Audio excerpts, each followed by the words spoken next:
Hey everybody.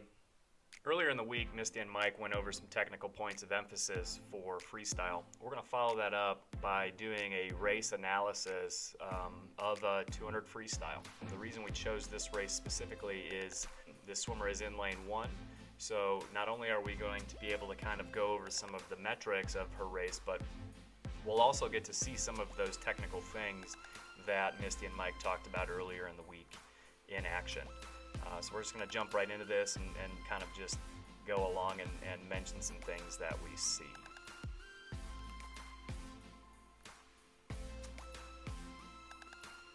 Okay, so good dolphin kicks, but right away what we notice maybe is just a little bit of head lift right at the beginning or right at the breakout. Okay, head's down there and then a head lift right before that first breath. Okay, pretty solid with the legs. She took 5 cycles. Okay, you see a little bit of glide going into the turn there. You can see when she's coming back from her breath that her head is a little high. Her eyes are a little bit more forward than they are down. Ideally, we want to be looking down at the bottom of the pool. So that turn time was a little over a second. Ideally, when we do a flip turn, we want our turn time to be under a second from when that last hand hits the water to when the feet hit or push off the wall. That one was a little bit better. 3 dolphin kicks there off the wall, which is okay for a freestyle race, but ideally we'd want to be more, 4 or 5. You can see her left hand, especially coming off the breath, is entering thumb down. What we would like to see there is more kind of middle 2 fingers first, and you can also see on her breath that her right hand kind of comes across the body a little bit underneath her body. Misty talked, I know, earlier in the week about keeping your hands on the correct side of your belly button, right hand on right side, left hand on left side. She does have some decent breathing though. You can see that one goggle in, one goggle out breathing. We just have that head lift coming off the breakouts.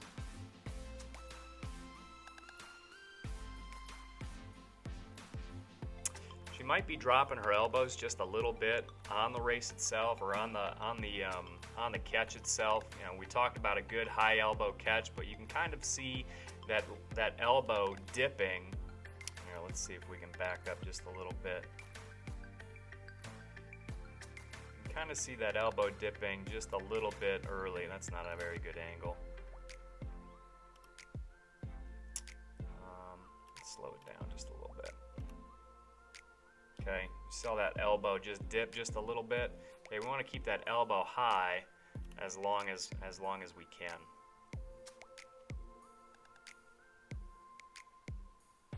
Okay, a little glide into that finish there with the head up. We'd like to see just some very solid kicking all the way into the wall. We've got some metrics that we can go through with this race as well. So now we're going to take a look at those. Maybe just let the race play through one more time. You see this first length here. We took 5 cycles. Okay, took about 7 seconds to get through that first 15 meters. Okay, and again, you see this turn time here, 1.08 seconds, and you can see the glide. Okay, again, we want to keep that under a second.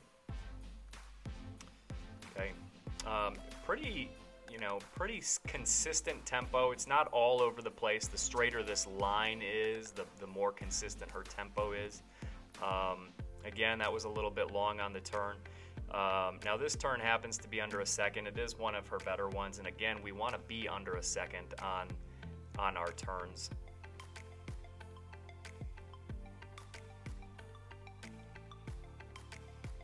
Okay, again, if we're looking at this line is basically a graphical representation of what her tempo is, and it is pretty steady, which is what we're looking for.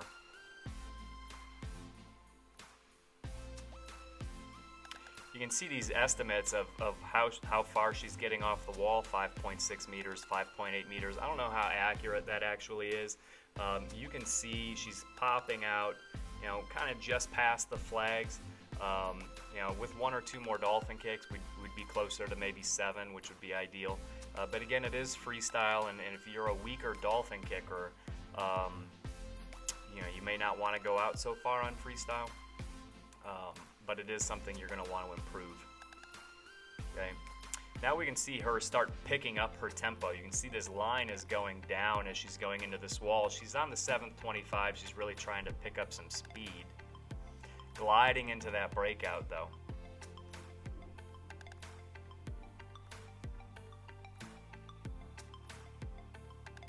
Okay, again, we talked about kind of gliding into that finish a little bit.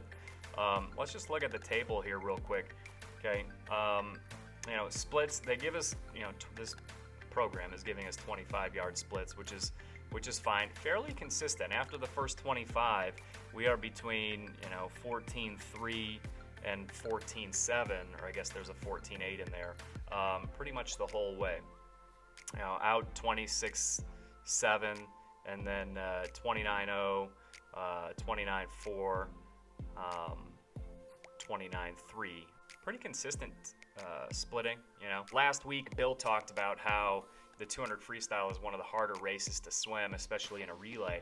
And it's, you know, largely, you know, it's kind of that middle, kind of middle tier race. It's a little too long to be a sprint, but it's a little too short to be a distance race. You know, you want to be aggressive, but that does require strategy. And a lot of times with younger swimmers, what we'll see is a huge kind of drop off on the third 50, where they kind of get slower for the first, second, and third 50s, and then they kind of wait for that last 50 to really bring it. And ideally what we would like to see is some even split last 3 50s. So when we look at this race and we see 26.7, 29.0, 29.4, 29.3, really, you know, we like that. That's pretty close to even splitting. It's not exactly even splitting the back half, but it is closer to the way we want to race, swim a race like that. You can see her turns got a little bit quicker as the race went on. Ideally, we want to be under 1 second on all of these. That 0.89 is really nice. We'd like to see that as much as possible. Distance per cycle got a little bit lower as the race went on, as she's trying to pick up tempo. You can see where she tries to make a move, right? She starts to make a move here at the halfway point. We've seen these 25-yard splits ascend. She gets to the turn at the 100 and puts in just a little bit more, right? 14.5. She does that same thing at the 150 with only 50 yards to go. She tries to give it a little bit more. So that's our race analysis of a 200 freestyle. I hope you enjoyed it. You know, if you have any questions, or if you learned anything or have any comments, please feel free to let us know. And look forward to doing another one of these soon. Until then, take care.